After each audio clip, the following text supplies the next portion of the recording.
All right, welcome to the party, pals. GRC Mafia. Right out of the gate, we're here to break down barriers, foster collaboration and community, working towards a more secure future for everybody. Definitely a learning and growing environment. This is our Friday AMA open stage. I'm going to go ahead and drop the link for the open stage right now. So if you guys would like to come up on the stage or otherwise, definitely want everybody to feel encouraged to do so. You do not have to turn on your video. If you just want to turn on your microphone, that's fine as well. Joining the stage just allows you to join the conversation directly. Typing could be pretty tedious. Throughout this, especially for this AMA open stage, asking questions, bringing up topics, what have you been working on, weekly wins, and so forth, is definitely the focus for today. So for our Friday AMA, it's pretty just open discussion, a little bit more casual than maybe the structured Thursday meeting. Don't share anything that you don't want to be public. If you happen to do so, reach out to me on Discord, LinkedIn, or contact@studygrc.org. And then also we have our website. One of the best places to share your LinkedIn, other social media, and so forth is inside of our Discord server. I just dropped that in the chat as well. You can go over to our intros channel to share a little bit about yourself if you'd like, and then also your social media. And then we have the live chat channel where you could publish links that will be relayed to our live streams. And then also we have our website here that has a few different resources on it, including the other platforms, and our resources page itself. If I can type today, geez. And the resources page is also going there in chat. And I may pull that up here in a moment as well.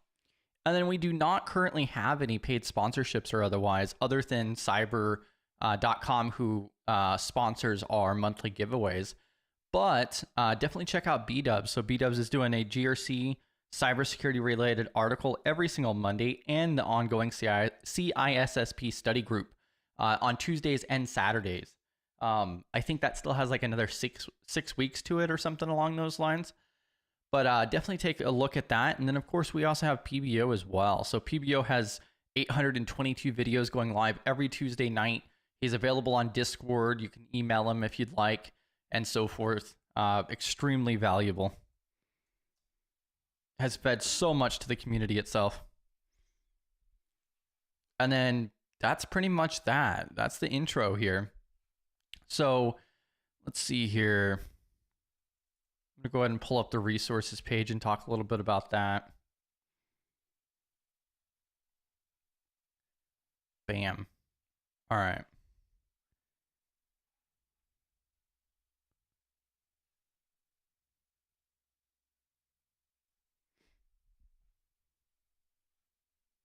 So this is the resources page that we started compiling together.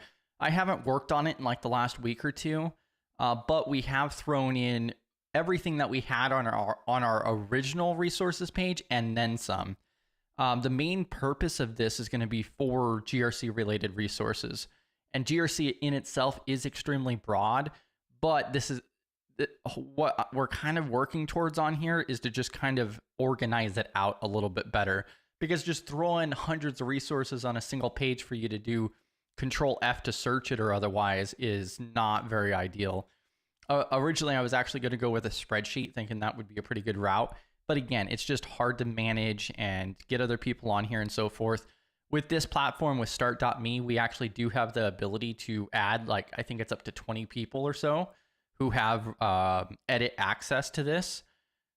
So if you guys have a bunch of resources you guys want to add in here or otherwise, definitely reach out, let me know. But if you just want to add a couple things or something, then just send it over to us. So you could drop that in Discord or otherwise. And like just recently, there was a couple people who shared some resources and we added it on here. Definitely want to go with the free to low cost, prioritizing that free and accessible resources. And so there's just some starting points, some recommended books and so forth. All of this could be further expanded upon. YouTube channels as well to check out, especially like Summit 7 and Risk 360. If you guys aren't familiar, that YouTube channel, they have dozens and dozens of really awesome videos. Some really good stuff there. They have like an entire section all about governance and leadership or otherwise. It's a really awesome series. Let's see here.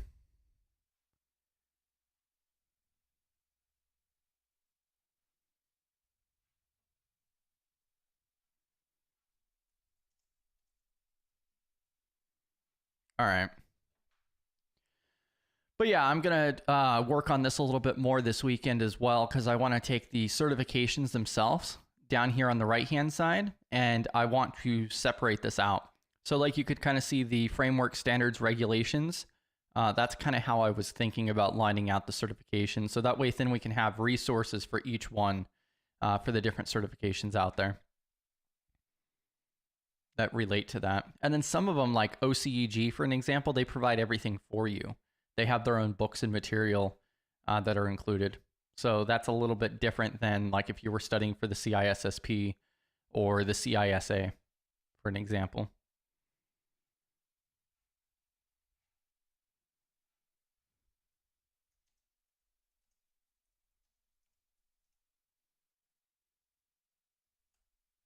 All right. But yeah, definitely trying to do a call to action on what other things are out there. Some of the different weak spots here is resume templates, interviewing resources. Those are two different ones that I don't really have that many resources for. Like Big Interview is a paid for platform that you do get access to if you go through and complete the Google Cybersecurity Certificate, which I think is an awesome resource. But I think it's like, if you were to pay out of pocket, I think it's like $30 for a month or something, or like $150 for 3 months or something along those lines. And it's not really like, I'll probably add it on here as far as the interviewing goes, but it's going to be at the bottom of that list because that's what we're trying to prioritize is the free and accessible. So I'm sure there's a bunch of other resources out there. I got to add, there are a couple resume templates that I've seen that I could probably put on here, but definitely looking for more as well. And then, of course, we have Jason Blanchard's InfoSec job hunting as well. There's a bunch of videos on YouTube regarding that as well. Definitely can further expand that section.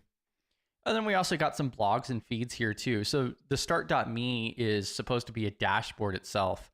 And I don't personally use it as a dashboard, but I do use it as like a bookmark archive. And this is just going to be like our primary for GRC, but we can add additional. So we can make extra pages. So if we want to make a page just about HIPAA or a page just for 853, we could do that. So then we could set up multiple columns, like a column for each family group, 20 groups in the 53. And then we could add the individual controls and link out to them or otherwise make it searchable. So there's a lot of different things we could do with start.me. It's really just comes down to the time to organize it and get everything in here. But most of this we do have in here already, but some of this is still weak. So like for CGIS, for an example, it has the link to the primary page for CGIS, but we just haven't gone through and found additional resources to include here. I think ITIL is another example. I don't even know how popular that is nowadays. Last night we were talking about CMMI, so for the governance and maturity, and COBIT here. But then there's some other ones here. I got to add the one that PBO talked about a couple weeks ago. So if we go back over here to PBOs, not that long ago, he streamed, here it is. So TISAX, TISAX for automotive car industry. It's some regulation or framework. And PBO streamed about that. He hadn't heard about it before. He did a bunch of research into it and then made a video on it. That's the other part, is that there's all kinds of different things out there. So we could definitely further expand. Yeah, that was the first time I heard about that one, was when PBO streamed about it. Yeah, so now we got to add that one to our resources page here. Get it in there. I just want to say this resources page, though, is insane. And just like, I know it still lacks a lot, but what's here is such a great start. If you're not using this, you're missing out. I'm just saying. Yeah, I mean, pretty much all of the primary resources I have, I started putting in here. I did have to filter a lot of it, but yeah, I mean, it's a really good starting point, and especially this foundation section. Yes. So for anybody who's interested in GRC, like, this is a really good starting point because it start with YouTube, start with the free courses, and work your way through. Yeah, definitely start with those foundations. There's so much just in that small section. Yeah. If you're new I mean, here, I think the come hardest visit this part is the page. fact that it has such a large ability on here. There's so much we could do with this, I know. but we'll see. There's no end. Yeah. Well, it's just like with the frameworks. Like you Mhm. can go so deep into each one of these different standards or frameworks, and like NERC for an example, NARC, whatever the hell, NERC. Nerk. Yeah, for industrial.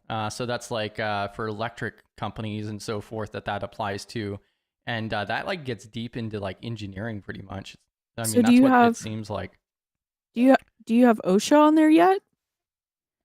I don't think so. I don't think I've added that on here yet, but I probably should.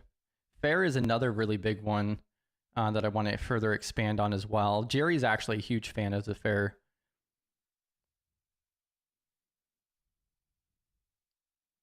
But yeah, there's a lot out there. I mean, hell, we can make a start.me page just organizing PBO's live streams. I'm taking that as a personal attack. What do you mean? Why are you organizing my live streams? I think they kind of organized. No, I'm just playing. Oh, come on. We got you on video last night talking about how unorganized they were. It is. Well, yeah, I need to. You started cleaning it up and everything else. I mean, I've said it before and I'll continue to say it. Like I go to your channel to search for something. So yeah, if I'm looking for HIPAA or otherwise, bam. I got There's 2 videos right there. You said Sieges. I think I got the only Sieges video on YouTube. No, I'm not sure, but maybe. There's not a lot of people got Sieges. It's 4 years old. I was looking at it. A student called me, was talking about FBI and privacy. So I told her that was Sieges. So I sent her the video. I was like, man, I did that in 2021. And I was like, I gotta upgrade it. I mean, hey, your CMMC video is 2 years old. I mean, that's really out of date now. That's better than 4, but it is. So I was gonna go back there and start updating that. I saw you gave the 853 a shout out, so I had to come up. Where can we find that resources page, Chris? So it's just studygrc.org/resources. I'll drop it in chat as well. So we could do exclamation point RSS for, and so also these commands you guys can utilize inside of the Discord server. Oh, I didn't know that as well. I thought it was a sysop command or something. You had to be special to run it. I mean, you can limit them, but for what? Huh? Limit what? I said you can limit them, but we don't have them limited. Like the access. The access. We're not using least privilege. For our YouTube commands. Yeah, for YouTube. Oh, yeah. Almost all of those are publicly available. I'll drop this in chat as well. So if you guys want to look at the commands, the Nightbot commands work on YouTube and then also in Discord. And if you look at that page that I just dropped in chat, it takes you over here. And this gives a list of the commands that we have. Definitely looking for thoughts on more. It's really to save time. So like I could do !merch and it drops it in chat. And then also like PBO. If I don't want to look up PBO's, URL, I could just do !PBO in Discord and I'll drop his link. So yeah. And most of these are open to everybody. So my compliance playlist, I try to have what I believe is the most widely used compliances in there. So Sieges is kind of rare. I did ITAR. I don't think a lot of people did ITAR. If you're moving government ammunition around, so I did ITAR, FERPA education. So there's and also regarding ITAR, something else that a lot of people don't account for with that, thanks to your video, is that applies to ammunition manufacturers as well. Yep. So I did have a small stint at an ammunition manufacturer at one time, and that was crazy stuff. It's weird. This guy reached out to me on LinkedIn, he started asking me super in-depth ITAR questions. So I told him, you need to get with your assessor. But we were kind of going back and forth, and I was kind of giving him some things talking about separations and does it have to be separated by a cage or physically separated? But I told him, With ITAR? yeah, Oh, wow. because some of their stuff, it's stuff they use to make ammunition, like I think firing pins. So they were like in a cage, but they were commingled with other stuff. But he had a cyanide sheet. So I skimmed it. It seems like the majority of it has to do with proper labeling and then securing of it. It is. But most people, unless you big, a lot of stuff you're gonna be commingling with other stuff. So the question was, could you do that? And when I sent him the blurb that I saw, and I actually put it in Chat GPT, as long as you had a label, you could commingle it with other stuff. But I think his assessor was pushing back on that. So, question: when will your your T-shirt be available? I don't know. needs a merch shop. No, shut up. I'm waiting on that one too. We supporting B-Dub. I'm gonna get the dinosaurs in a 4X. So I'm gonna be the first one to wear the dinosaurs. Did you ever get back up to your 4,000 hours or whatever? No, I haven't took that shot because I at least need to start going live. I at least need to go live 2 hours and at least do a one-off video to try to get 4,000 hours back up in that level. That's easy. We could just advertise a 12-hour live stream with PBO. We used to do that. Shout out to my man B2B when he did that 30-hour live stream. So PBO was supporting him. So he didn't want to actually. Shout out to him. They did that to get my. I was gonna ask you, PBO. So you knocked out that AWS certification. So then, what were you gonna do next? Is it the CISSP that you're focusing? I'm debating. I might do the AWS developer and do that because I only probably need 3 weeks of the AWS developer because they kind of stack on each other. Because if you do the associate architect, that's probably 70% of AWS developers. So, but then I thought about it. I was like, but then all of mine expire at the same time again. So I was like, maybe I should spread them out. So I'm kind of debating it.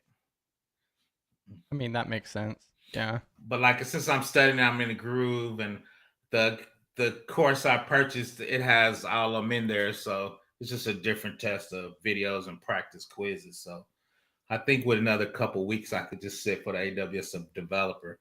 Then I have those 3. Then I can just go ahead and get back on the CISP. It's about time. So 3 years and counting. I know. I'm lucky ain't nobody asked for it. I got a job. They didn't ask for it. But I think if I get employed, I might need it. It's better to have it than not need it than need it and to have it. So I get more questions about AWS now than I really do about CISSP, which is kind of crazy. Yeah, I might. We talked about it before, PVO, with cyber. And so what I might do is I might make some of the content like we were doing those GRC Let's Get Technical streams. And so I may go through some of these hands-on here for the free labs.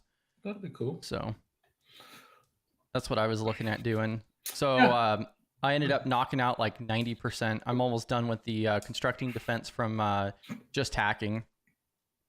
And then there's also an AppSec 1, the DevSecOps course. So yeah, that should keep me busy for a moment. Both of those are pretty big, but I don't know. I think B-Dub's already knocked that out for the AppSec. Yeah, which one for the AppSec? Yeah, the application security Credly badge. Oh, from cyber? No, not from cyber, but from another. I was talking about the other courses that I was working on. Oh, yeah, I'm working on the API Sec University, not AppSec. API that's Sec. what it was. Okay. Yeah, that's why I was confused. So I've got 2 of those badges. When I get 5 and then take a test, I can get a certificate. So that's what I'm working on is API security. Yeah, I've been trying to work on API programming a little bit, so that's super interesting. Yeah, it is. So because AWS has their API gateway, and they give you different ways to secure it. Yeah, I'm sure that's a huge area too. Like, there's APIs on everything. Yeah. So like Restream itself has an API, and I actually leverage the API to use automations. So when I schedule a video on Restream, it automatically puts it onto the Google Calendar, for an example, leveraging the API. Thankfully, it was pretty straightforward, but vibe coding really helps me out. So Okay. I need to look at it. I never thought about using the API. yeah, it's just little things like that. I primarily set that up for when we were streaming 5 days a week, because that's way more time consuming, spending an hour scheduling events on a calendar. So yeah. But for an example, I mean, like, who knows what could be there when you're communicating through an API? Then yeah, sending all kinds of different malicious commands or getting information you're not supposed to.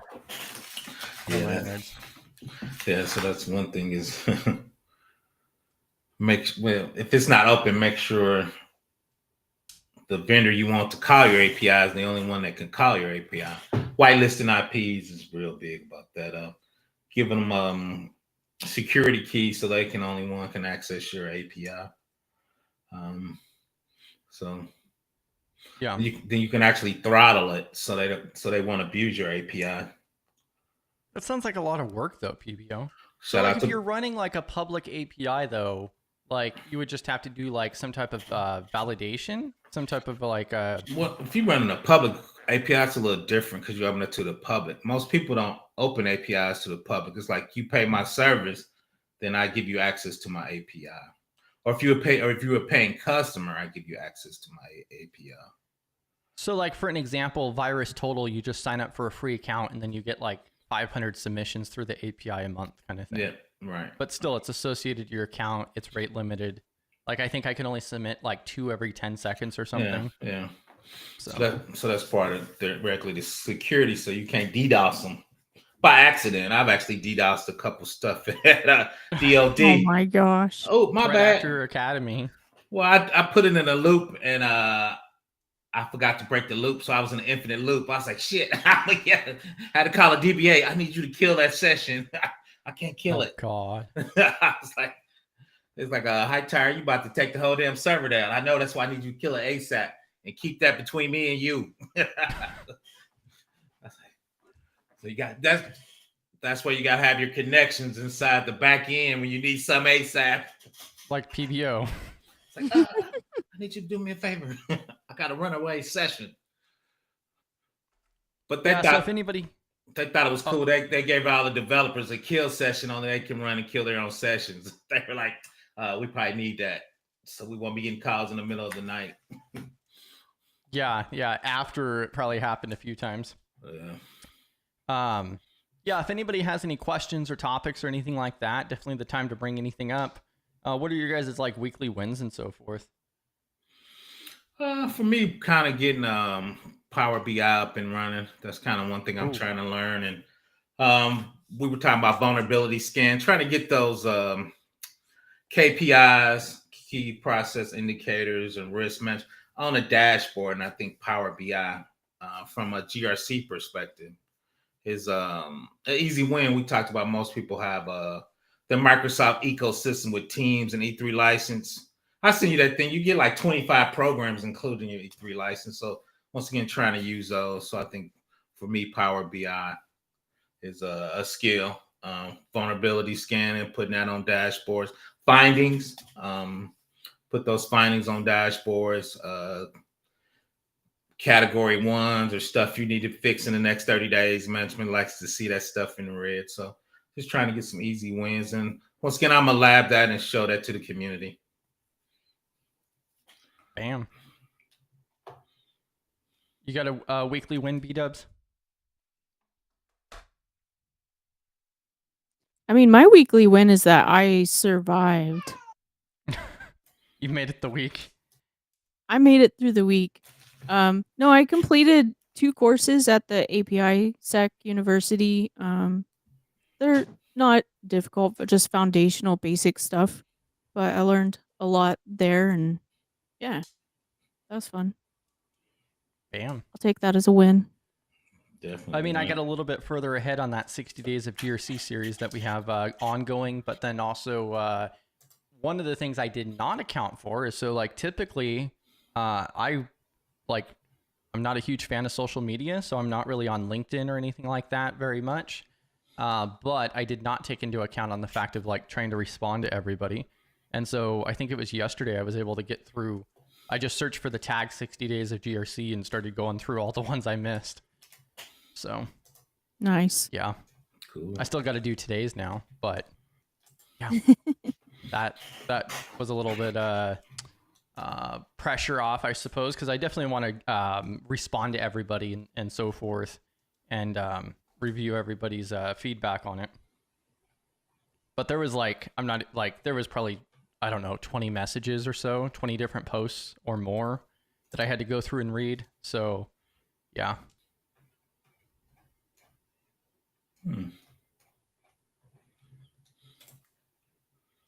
The other thing I want to start working on is Trying to figure out GRC for hallucinations. no, that's not GRC. Once again, it depends on the maturity of your company. But just talking about architectural designs, with the aspects of GRC, 3-tiered architecture, web server, app server, database. Serverless is super hot. Shout out to B-dubs. Everybody does serverless, and that's usually API gateway stuff in the cloud. Then the big one everybody's using that I'm kind of behind on is containers.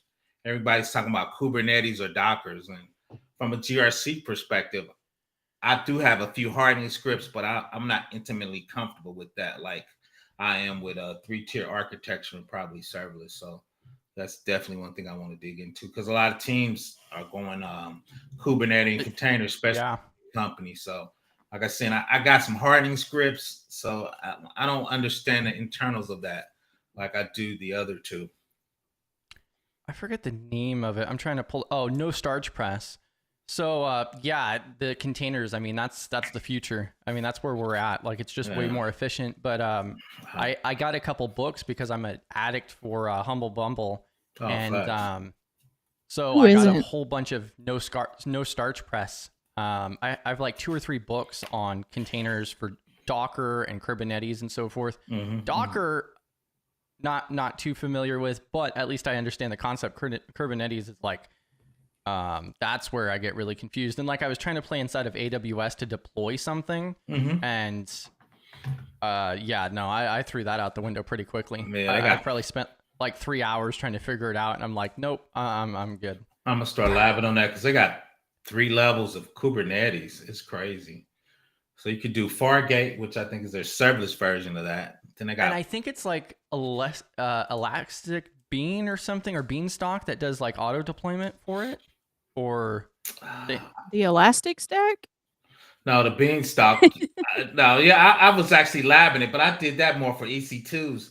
I need to look at. I don't know if you could do that. I don't know. I need to check. I think they have something to where you can just upload it and then it will automatically deploy the Kubernetes. I hate Beanstalk. It's not reliable. Yeah, I do that for my Java apps. I never tried. I didn't actually do any research. I need to do research. I don't know if you can deploy containers like that. You might. I just never looked at it. Yeah, it's interesting, but yeah, it does get confusing. I think Docker is way easier, but yeah, the really cool thing with Docker is the fact that you could set up a server or whatever you want on your own Windows machine and then move that to the cloud or whatever. Like it's portable, so it's I go back and forth. Unless you're a big company, that just seems like a lot to handle. But like you said, sometimes it makes it easier because you can move it. But just understanding the internal workings of it, I just rather deploy EC2 and put Tomcat on there and upload it. But everybody's Kubernetes is super hot though. Well, and so Kubernetes is primarily designed for like more high demand stuff, is what it seems like, because it's like got implemented load balancing and so forth. But I could do all that in AWS and automatically do it, right? So But for me though, I think, and we talked about this, and which is I understand why they do it. A lot of young people deploy technology because it's cool. It's not to to made up to fix a business need. That's what I see a lot. I'm like, dude, that's a fly. You hit it with a sledgehammer, right? So sometimes, so I see that a lot. Bam, Shungo, Shout out Jara, for and Confluence. I think Confluence is like their note taking or documentation. Yeah, it's like documentation. But yeah, that is a weekly win. Jira and Confluence. Yeah, and see, Not a I fan haven't of even Jira. gone. Yeah, and I haven't gone deep enough into it before. So yeah, but like Brexy's saying, is Docker is the container itself. Kubernetes is the orchestration of Docker deployments in an Yeah. automated fashion. Okay, I need to dig into it. I got some videos and a course to take, but that's like fourth on my list. I was going to do more API stuff with the serverless. A lot of people are doing serverless now. Yep.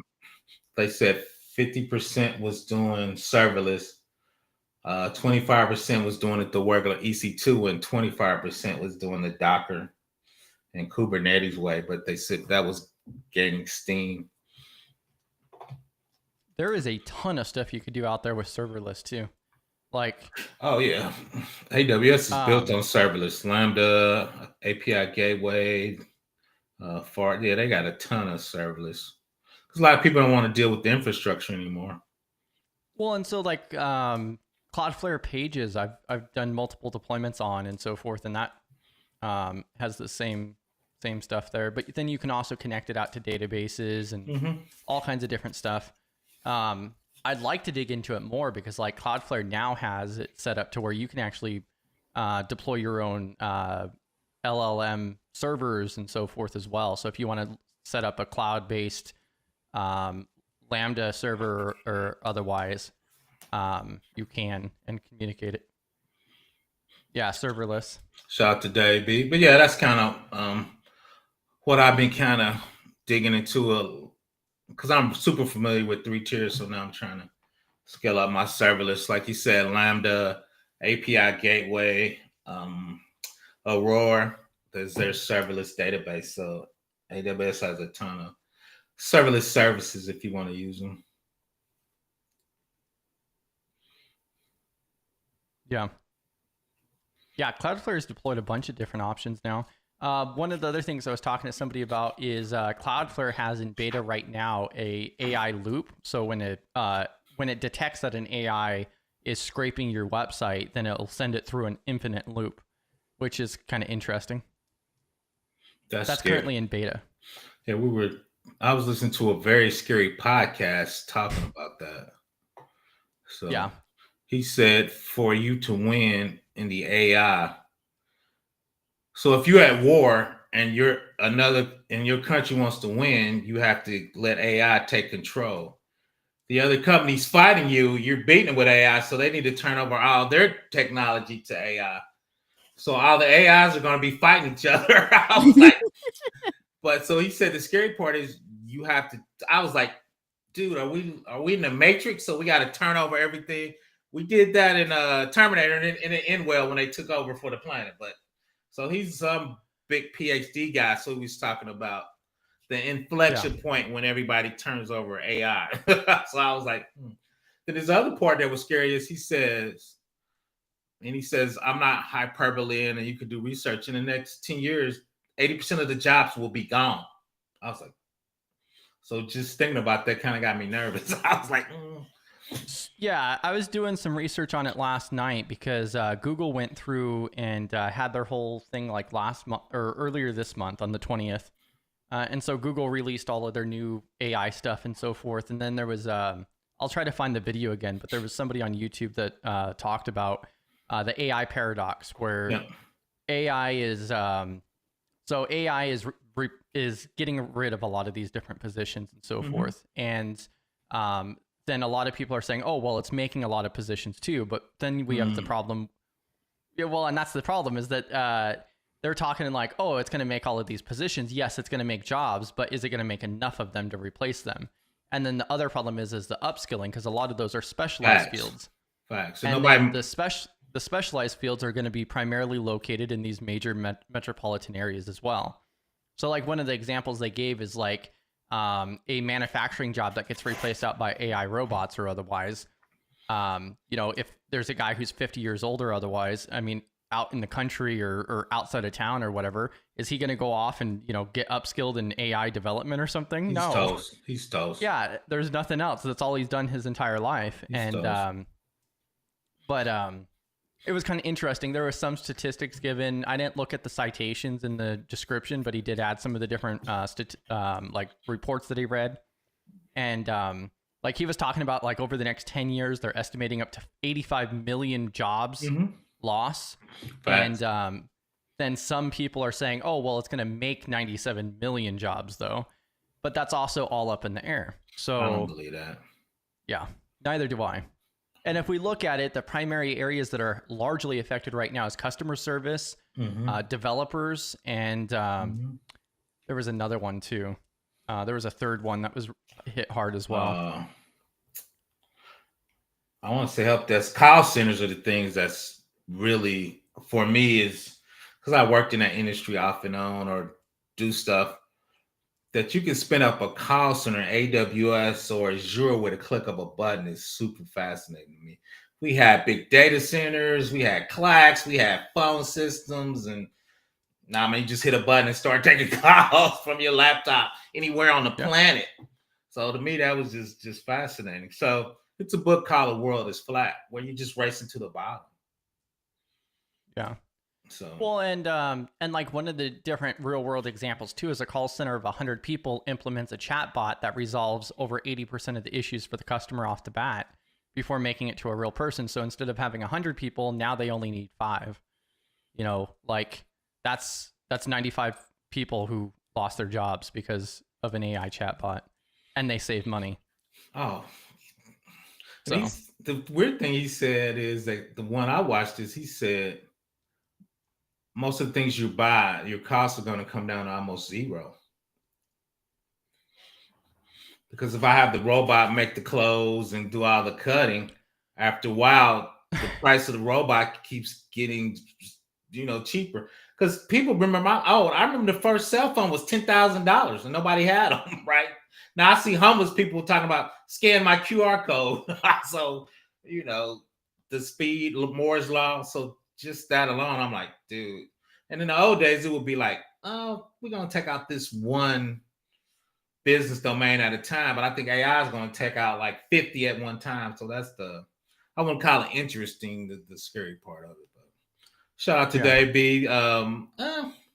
Serverless does cut down on your auditing and assessment time, especially from the big guys because they got a ton of paperwork. So. Yeah, I'm trying to find this video again.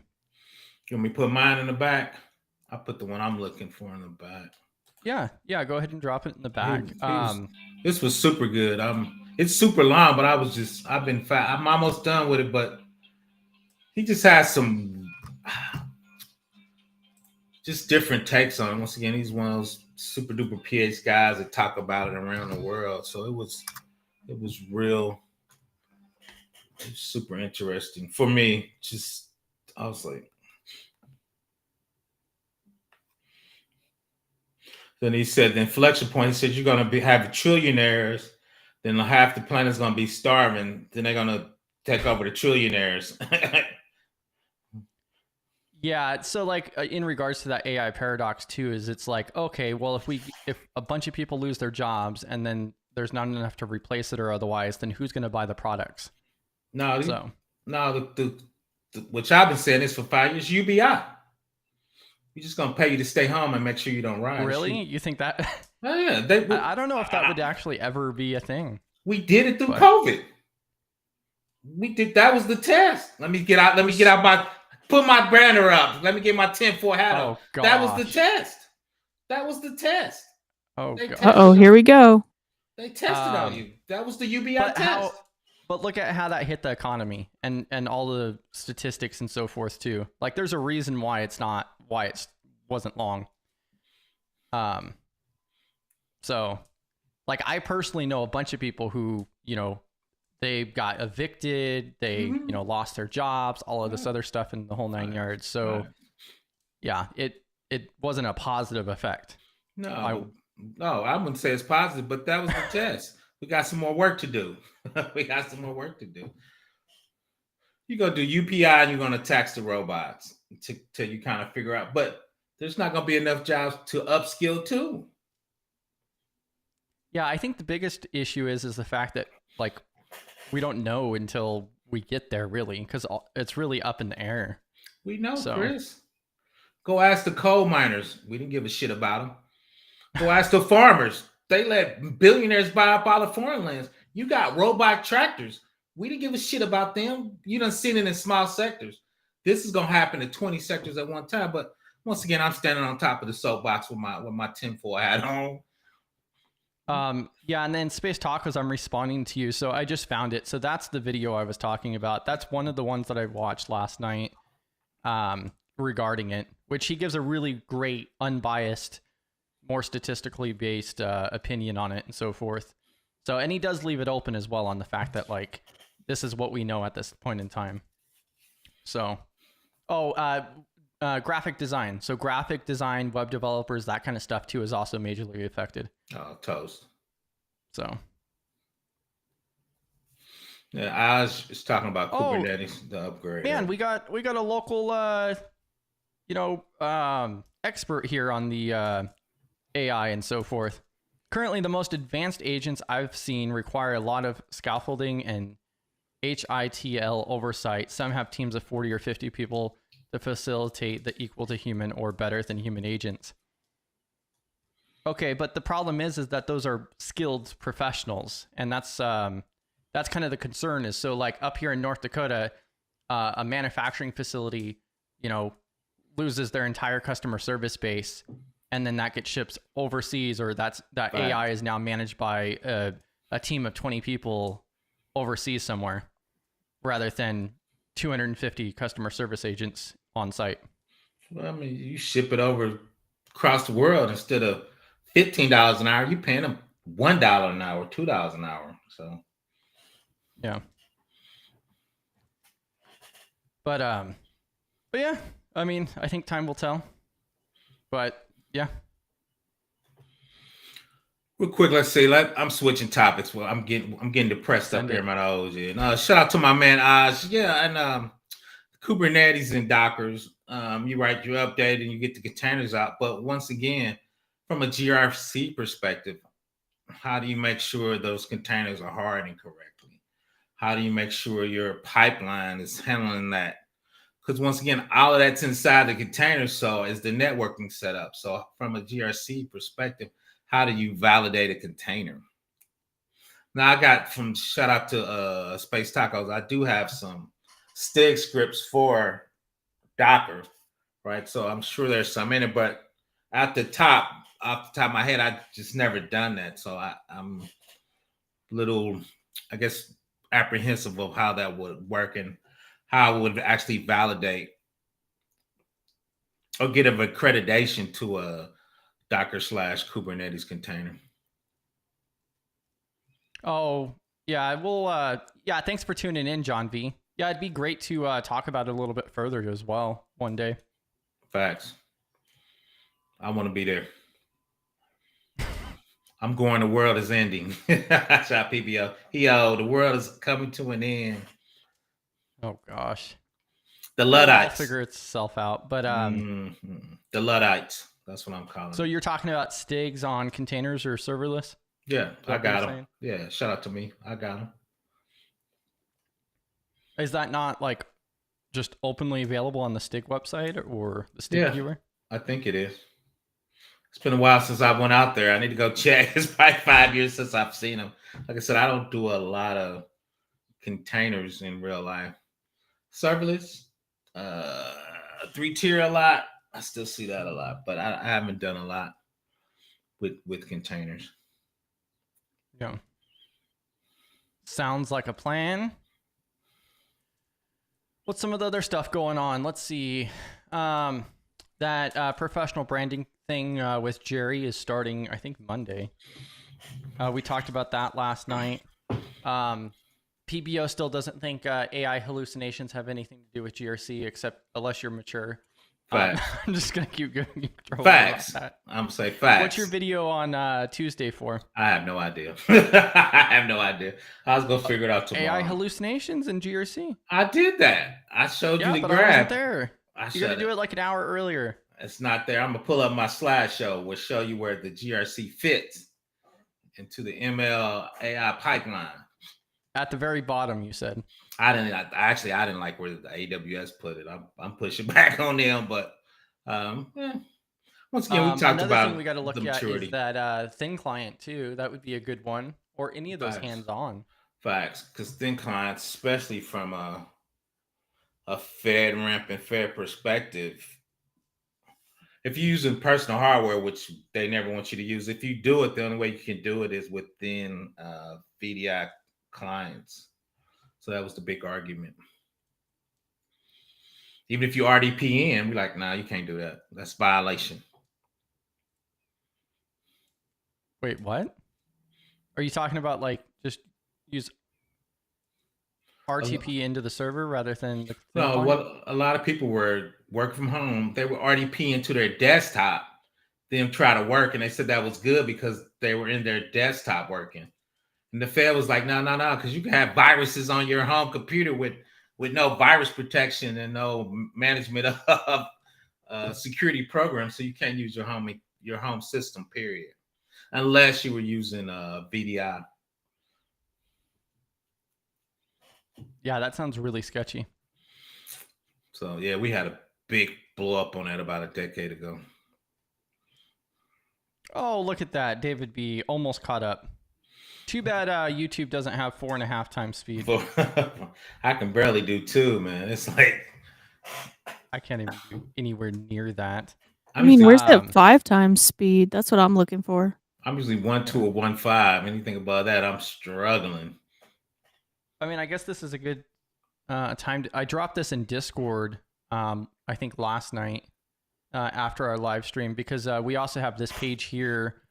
Let me actually pull it up again. I shared this before somewhere here. Yeah, so we have this page here that has a list of all of our different live streams. And so like the one that we had last night for job readiness, you can actually open that up and then you could watch the video ad free. You can download it. You can download the transcripts or whatever as well. So David B, if you do miss a stream, you could just go on here, download the video, run it at 10 times speed, and you're good to go. There you go. Save some time. Chris, when you gonna make David do a presentation, man? Who? David, he's an assessor, high level. You need to make him do a presentation. I think I tried to get him to do a presentation before. Does PBO need to reach out to him personally? I mean, hey, peer pressure seems to work pretty well up to this point. So, yeah, I mean, all he's got to do is let me know a time and a date.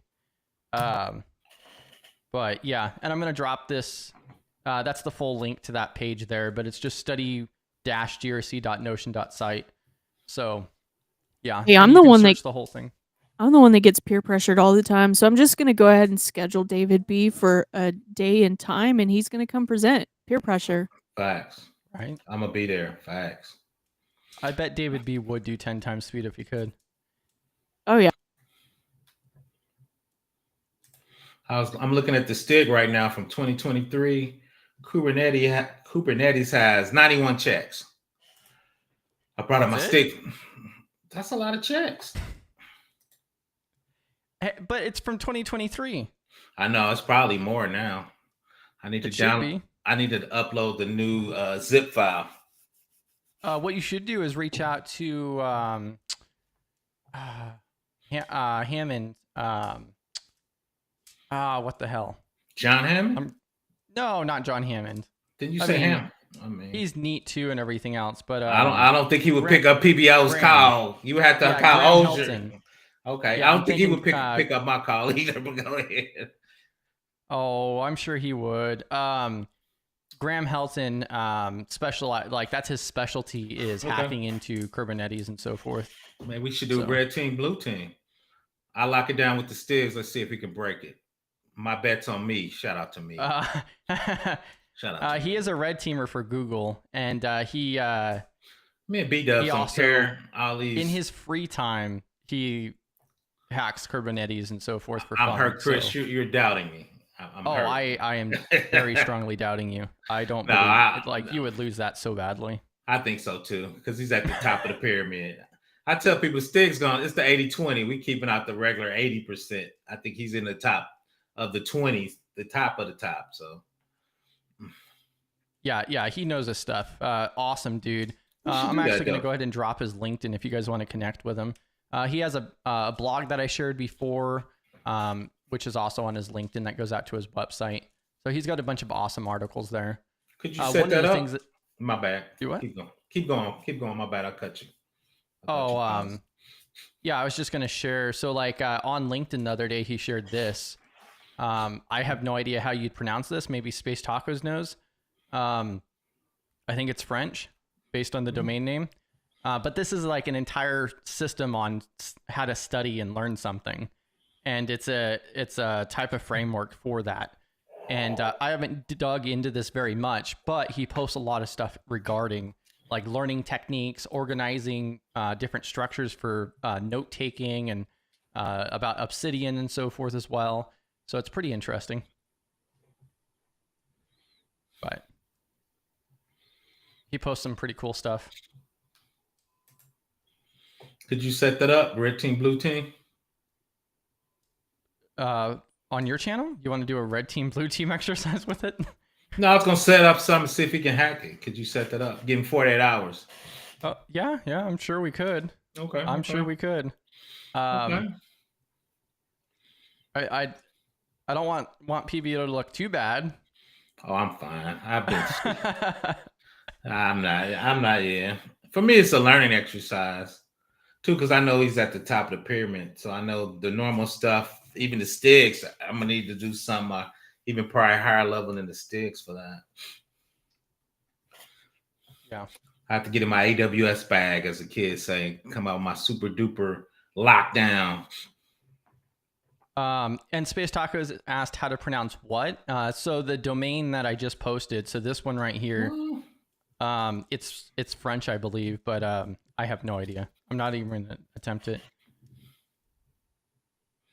But it's kind of interesting. It's a different like learning or studying framework. I'm going to dig into it eventually. It's in my bookmarks. But we are coming up to that 1 hour mark and so forth. Did you guys have anything else to add? PBO's got to figure out his video for Tuesday. I was thinking about doing sieges, maybe. I don't know. I'm debating. You could do another one on CMMC. Get that updated. I probably need to do that. I need to work on I might be an assessor. I've been debating. A lot of people have been reaching out to me about assessments for CMMC. Yeah.